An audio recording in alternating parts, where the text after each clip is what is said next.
Welcome to Tū Tika Tips, your practical podcast for building personal and community resilience during emergencies. Today's focus is on that classic emergency must-have, the grab bag. You've probably heard of it. Maybe even thought, yep, I should really sort that out one day. Then time passes and, well, life. But here's the thing. When something happens, flood, fire, quake, whatever, that bag can make a massive difference.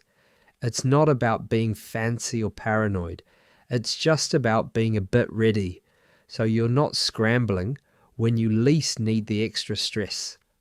So let's chat through what actually goes in a grab bag, and maybe more importantly, what doesn't.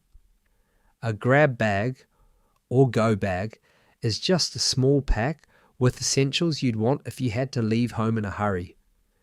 You're not prepping for a zombie apocalypse.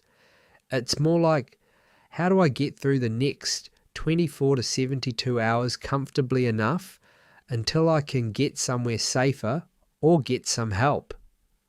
Alright, basics first. You'll want some water, ideally a litre per person per day. More if you can carry it, but even one bottle's better than nothing. And something to eat. Nothing gourmet. Just stuff that won't go off and doesn't need cooking. Think muesli bars, tins of fruit, a few packets of nuts. That sort of thing. Something with energy, something easy. Then there's lighting. A torch is a must. If it's wind up, even better, 'cause batteries die. And speaking of power, chuck in a phone charger. A power bank's good. And if you can get a solar one, brilliant. One that's easy to forget but super useful is a radio. The old school kind that runs on batteries or winds up. If the power's out and there's no reception, that's how you'll get updates. You'll also want some way to stay warm and dry. Maybe a rain jacket or an extra layer. Doesn't have to be flash. And honestly, even a little pack of basic toiletries makes a big difference. Toothbrush, wipes, hand sanitizer, maybe some period products if you need them. Cash is a good one. Just a few small notes and coins. In an emergency, digital payments might be out. Now, here's one not everyone thinks of. A notebook and pen. If your phone's flat or coverage is out, a way to jot things down, names, addresses, directions, is gold. And if you've got documents, passport copies, insurance, medical info, keep paper versions in a waterproof bag or load them onto a USB stick. That way, if your phone's gone, you're not stuck trying to remember everything. Now that's your base setup. But most of us have extras to think about depending on who we live with. Got kids? Then yep, you'll need extras. Something they'll eat, not just what's in the pantry. Maybe a favourite snack or even a lolly to keep them calm. And something comforting, like a soft toy or small book. If you've got a baby or toddler, nappies and wipes are a must. Don't forget spare clothes. Little ones get cold fast, especially if they're wet or scared. And pets? So a bit of dry food, a leash or cage if you've got to move them, and something they can drink out of.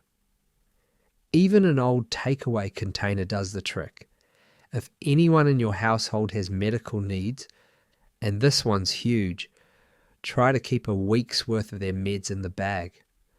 That includes stuff like inhalers, insulin, EpiPens, whatever is essential.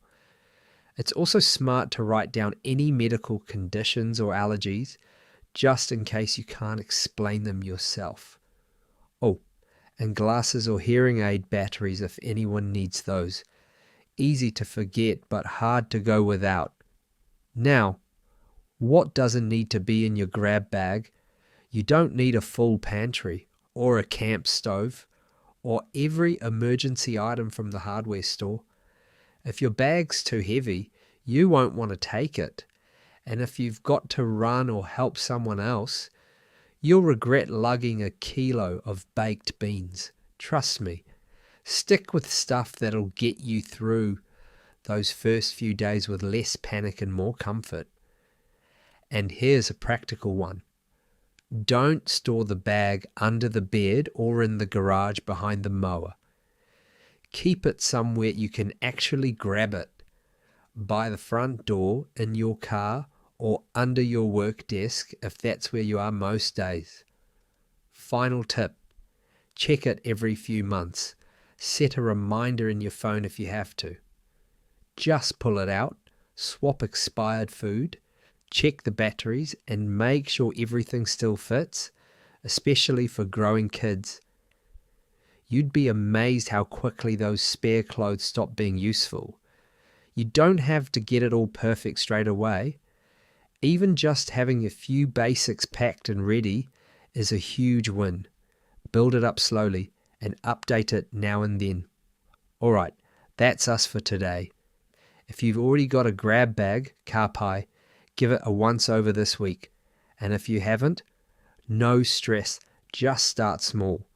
1 bottle of water, a snack, a torch. You're not just looking after yourself, you're also helping our community be more ready. And if you've got neighbours who might struggle with this stuff, older folks, solo parents, people new to Aotearoa, maybe give them a hand.